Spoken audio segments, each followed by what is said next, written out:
गुरुकुल में आज विद्यार्थियों का सैलाब उमड़ा हुआ था, क्योंकि परीक्षा का परिणाम घोषित होने वाला था। कई छात्र प्रसन्न थे तो कई मुंह लटकाए भी खड़े थे। उनकी प्रसन्नता और उदासी अकारण नहीं थी। जो छात्र उत्तीर्ण होते उन्हें अगली कक्षा में प्रवेश मिलना तय था, परंतु अनुत्तीर्ण होने वाले छात्रों को न केवल गुरुकुल ही छोड़कर जाना पड़ता, बल्कि आचार्यों की खरी खोटी भी सुननी पड़ती। क्यों रे मूर्ख, तू फिर अनुत्तीर्ण हो गया? तुझे मैंने समय रहते ही समझाया था ना कि यदि इस बार उत्तीर्ण ना हुआ तो गुरुकुल से बाहर निकाल दिया जाएगा। एक आचार्य एक किशोर विद्यार्थी को डांट रहे थे और वह बेचारा चुपचाप सुन रहा था। डरते डरते उसने गुरुकुल के प्रधान आचार्य से निवेदन किया, आचार्य देव, मैंने अपनी तरफ से तो पूर्ण प्रयास किया था, परंतु निर्बल स्मरण शक्ति के कारण मैं जो कुछ भी याद करता हूँ उसे थोड़ी देर बाद ही भूल जाता हूँ। कृपया मुझे एक अवसर और देने की कृपा करें। यदि तुझे कुछ स्मरण ही नहीं रहता तो फिर तू कैसे उत्तीर्ण हो पाएगा और तेरे विद्या अध्ययन करने का भी क्या लाभ होगा? यदि देवता भी तुझ पर कृपा करें ना तो भी तुझ जैसी जड़ बुद्धि को उत्तीर्ण नहीं करा सकते। आचार्य ने अपने इन तीव्र शब्दों के साथ वरदराज की खूब बुराई की और उस पर चिल्लाते हुए उसे गुरुकुल से बाहर निकल जाने के लिए कहा। कक्षा के सभी छात्र उस पर हंसने लगे। वह बेचारा भी अपना मुंह लटकाए बोझिल कदमों से वहां से निकल गया। अनेकों प्रश्न उसके मन में उथल पुथल मचाए हुए थे। कैसे वह अपने घर लौटेगा? माता पिता को जाकर क्या उत्तर देगा? जब लोगों को पता चलेगा कि उसे गुरुकुल से निकाल दिया गया है तब वह कैसे उनका सामना कर पाएगा? वरदराज का हृदय बैठा जा रहा था। आखिर उसने अपनी ओर से तो भरसक प्रयत्न किया था, रात रात भर बैठकर पढ़ाई की थी, लेकिन यदि फिर भी उत्तीर्ण ना हो सका तो वह क्या कर सकता था? सवालों के भंवर में फंसा वह अब अपने गांव के पास ही आ पहुंचा था, पर क्योंकि धूप बहुत तेज हो चली थी इसलिए उसने थोड़ा विश्राम करने का निश्चय किया। गर्मी की इस तपती दोपहर में सूरज की तेज रोशनी सबको जला रही थी, पर यहाँ भूख भी उसे बेहाल किए हुए थी।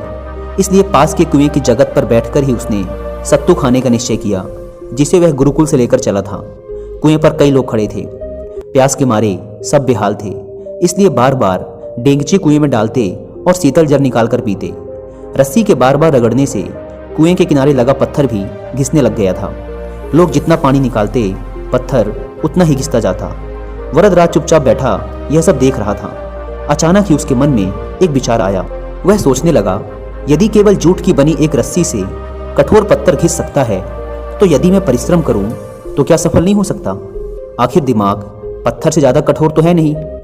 वरदराज के मन में आशा की ज्योति जगमगा उठी। वह उठ खड़ा हुआ और तुरंत ही उसने निश्चय किया कि वह वापस गुरुकुल लौट जाएगा और फिर से अध्ययन आरंभ करेगा। वह घर के समीप आ गया था, पर घर न जाकर वापस गुरुकुल लौट आया। उसके साथी उसे देखकर आश्चर्यचकित थे। उसकी बात सुनकर आचार्य ने पहले तो उसे बहुत झटका और उसकी बहुत बुराई की, पर फिर उसके बहुत अनुनय विनय और प्रार्थना करने पर द्रवित होकर उसे गुरुकुल में दोबारा प्रवेश दे दिया। इस बार वरदराज ने अध्ययन में रात दिन एक कर दिया और जब परीक्षा का परिणाम आया तो संपूर्ण गुरुकुल स्तब्ध था। वरदराज न केवल उत्तीर्ण हुआ था, बल्कि उसने संपूर्ण विद्यालय में प्रथम स्थान प्राप्त किया था। एक समय जड़ मूर्ख समझे जाने वाला यह बालक आगे चलकर संस्कृत का बहुत बड़ा विद्वान बना। उसने कई अद्वितीय ग्रंथों की रचना की। छात्र उसका शिष्य बनना गौरव की बात समझते थे, पर यह सब किसी जादू से संभव नहीं हुआ था। यह आश्चर्यजनक परिणाम उपजा था संकल्प की अमोघ शक्ति से। कठोर परिश्रम और प्रबल इच्छा शक्ति के बल पर ही यह असंभव कार्य संभव हुआ था। कामयाब लोग गलत नहीं कहते। निश्चय ही संकल्प सफलता का प्रथम सूत्र है। सच्चा संकल्प एक ऐसा अचूक अस्त्र है जो कभी खाली नहीं जाता। यदि हम किसी भी कार्य को करने का संकल्प कर लें तो ऐसा कौन सा अवरोध है जो उसके मार्ग में चट्टान बनकर खड़ा हो जाए? निसंदेह कुछ भी नहीं।